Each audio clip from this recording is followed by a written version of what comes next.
미국 국방부가요, 한국을 포함한 아시아 동맹국들도 국방비 지출을 GDP 국내 총생산의 5%로 늘려야 한다 이렇게 강조를 했습니다. 이게 현실화된다면, 그러니까 요구에서 받아들여진다면 이게 타격이 클 것 같은데, 이거 국민들 피해도 클 것 같은데 이 상황을 어떻게 보세요? 이 국방비 관련해서. 자, 이 국방비 관련해서 예를 들어서 5%가 있는 상황이다. 이게 자꾸 지금 액수나 숫자에 너무 우리가 지금 집착하고 있는데 그게 아니라 지금 상황부터 먼저 보셔야 될 게요. 지금 미국이 특히나 트럼프 정부가 얘기하고 있는 것은 자, 더 이상 우리는 동맹의 재래식 억제를 하지 않겠다. 이게 무슨 재래식 억제를 하지 않겠다는 무슨 말인가 하니 핵전쟁 이외에 기타 분쟁 상황에 있어서는 더 이상 미국이 앞에 나서서 막거나 하는 일을 하기보다는 동맹 니네들이 더 해라라는 얘기고 그 맥락에서 얘기를 하고 있는 겁니다. 그래서 나토에서 계속 지금 5% 얘기하면서 압박을 가하지 않았습니까? 그래서 뭐 한번 일반적으로 한 2032년 정도까지 5%를 하겠다라는 어떤 이제 그런 그 뭐라고 그럴까 컨센서스가 형성이 되는 것 같긴 한데 사실 보면은 나토 그 회원국들 사이에서 보면 뭐 포르투갈이니 이탈리아니 뭐 벨기에, 스페인 이런 나라들은 아직도 2%가 안 돼요, GDP에. 그래서 이런 나라들은 우리 못하겠다 그러고 계속 얘기하고 있는 거고요. 그래서 지금 제가 이제 얘기하고자 하는 핵심은 뭐냐면은 자, 그만큼 많은 그 임무가 우리한테 더 떨어지게 될 건데 주한미군이 더 감축될 수도 있는 상황이고. 자, 그렇다면 이거에 대응해서 우리가 스스로 준비를 이제 더 해야 되는 상황에 다가간다라고 말씀을 드리겠습니다. 마치 그 미국이 베트남 전쟁 이후에 닉슨 독트린을 통해서 아시아는 아시아가 지켜라 그러면서 미군들을 많이 빼갔지 않았습니까? 그래서 사실 그게 우리의 자주국방에 굉장히 큰 도화선이 됐죠.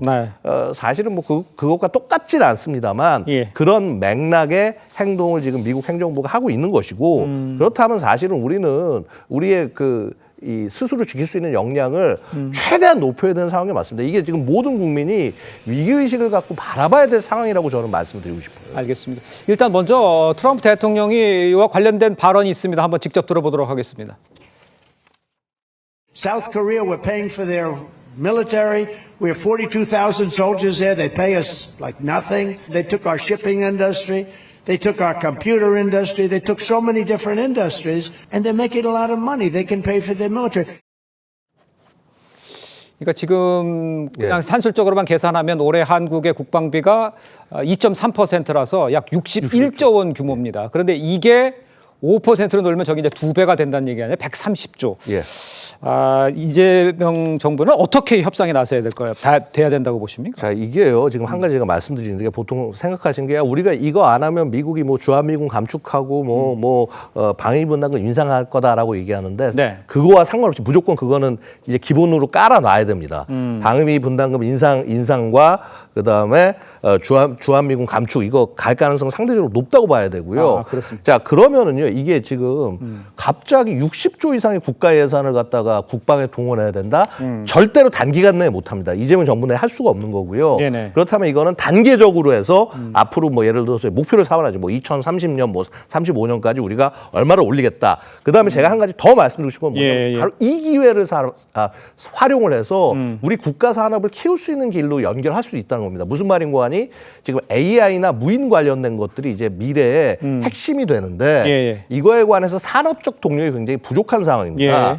이것을 사실은 국방에서 그런 동력을 만든다면 지금 우리 정부가 뭐 하려는 어떤 AI 기획이나 이런 것들과 같이 연계해서 간다면 실제 우리 국방도 강화하고 국가적인 산업 역량과 첨단 기술 역량도 올리고 자 그런 식으로 현명하게 나갈 수 있는 방법들은 분명히 있다. 말씀드리고 싶습니다. 현명하게 나갈 수 있는 방법이 있다 이렇게 말씀해 주셨습니다만 이현정 위원님께서 보시기에는 글쎄 어떤 식으로 협상을 해 나가야 되는지 또 주한 방위 분담 문제와도 연결이 되어 있잖아요. 이걸 어떻게 해결하면 좋을까요? 그러니까 양욱 의원도 말씀하셨지만 좀 더 우리가 현명하고 좀 지혜로운 접근이 필요할 것 같아요. 어차피 지금의 상황은 우리가 거부한다고 거부할 수 있는 상황은 아닌 것 같습니다. 지금 미국의 방침은 일반적으로 정해져 있고 그렇다면 이 속에서 우리가 이걸 어떻게 이용하느냐에 달려 있거든요. 무작정 이걸 내주느냐 문제보다는 이걸 우리가 어떻게 이용하느냐. 우리가 지금 조선이나 이런 분야에서 충분히 경쟁력 있는 부분이 있지 않겠습니까? 예. 그렇다면 여기에 이제 방산 산업이라든지 또 미국의 전술핵 문제라든지 등등 이런 것들을 여기에 포함을 시키면서 우리가 정말 아주 고난도의 협상을 해야 될 필요성이 있는 거거든요. 자, 그런 측면에서 이제 다음 주에 있을 나토 회의가 열리지 않습니까? 네네. 여기 이재명 대통령이 아직까지 공식적인 발표는 하지 않았지만 참석할 가능성이 높은 것 같습니다. 예. 아마 그 배경에는 아직 트럼프 대통령이 여기에 참석하느냐의 여부, 요 문제가 일단 어느 정도 공식 결론이 나게 되면 우리도 이제 발표를 할 것 같아요. 그렇겠죠. 그렇다면 우리가 미국의 어떤 상황들에 대한 충분한 이해와 함께 아까 이야기하셨던 여러 가지 이거를 우리의 산업적 측면에 연결하고 또 우리의 이제 핵 전력이라든지 이런 부분의 어떤 이용과 연결한다 그러면 저는 이거는 결국 우리가 야 이건 너무 많이 우리가 양보하는 거 아니야? 라는 것보다는 우리가 역이용할 수도 있는 상황도 될 수도 있다.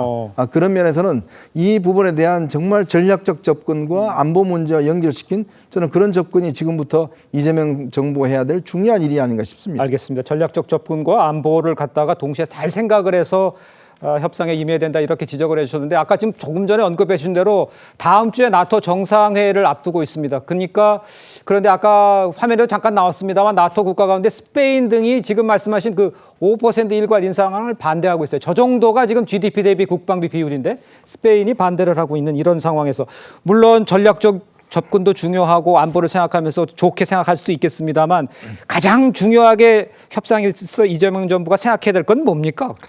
일단 우리가 어느 방향으로 가냐가 제일 중요합니다. 방향성. 그래서 네. 뭐 한미 동맹을 그럼 그만둘 거냐? 그렇지 않다면은 이 동맹 안에서 한국이 어떤 역할을 할 거냐? 네.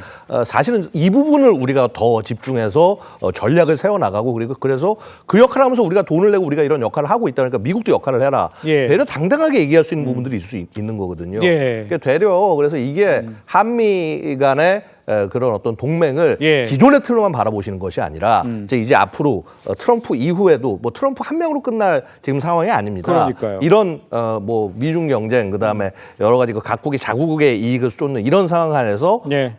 동맹에게 어떻게 하면 우리가 더 큰 영향력을 미칠 수 있을지를 되려 더 바라보면서 예. 능력을 키워가야 된다 말씀드리고 싶습니다. 알겠습니다.